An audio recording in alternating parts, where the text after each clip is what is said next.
I am glad to present you the work Norwegian Pine Grove by Themistokles von Eckenbrecher. The inner glow of the trees.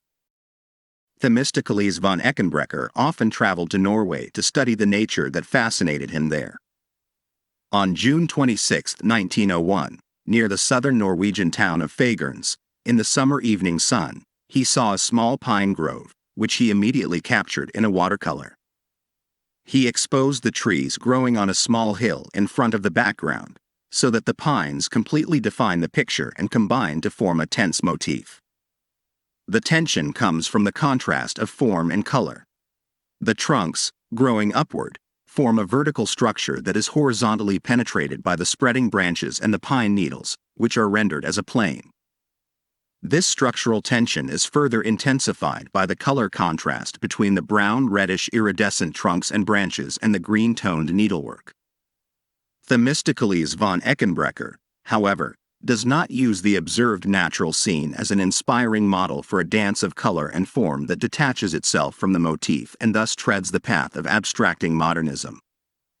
Its inner vitality is to be brought to light and made aesthetically accessible through the work of art. It is precisely in order to depict the inner vitality of nature that von Eckenbrecher chooses the technique of watercolor, in which the individual details, such as the needles, are not meticulously worked out, but rather a flowing movement is created that unites the contrasts. The trees seem to have formed the twisted trunks out of their own inner strength as they grew, creating those tense lineations that the artist has put into the picture. The inner strength continues in the branches and twigs, culminating in the upward growth of the needles. At the same time, the trunks, illuminated by the setting sun, seem to glow from within, adding an almost dramatic dimension to the growing movement.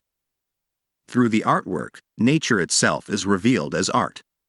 In order to make nature visible as art in the work, von Eckenbrecher exposes the group of trees so that they are bounded from the outside by an all-encompassing contour line and merge into an aerial unity that enters into a figure-ground relationship with the blue-greenish watercolor paper. The figure-ground relationship emphasizes the ornamental quality of the natural work of art, which further enforces the artwork character of the group of trees.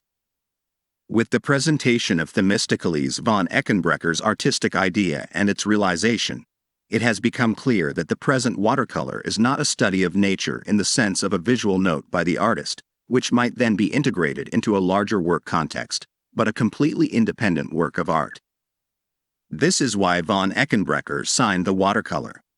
In addition, it is marked with a place and a date, which confirms that this work of nature presented itself to him in exactly this way at this place at this time. At the same time, the date and place make it clear that the natural work of art has been transferred into the sphere of art and thus removed from the time of the place of nature. Thank you for your attention. I hope I have been able to show you the qualities of the artwork.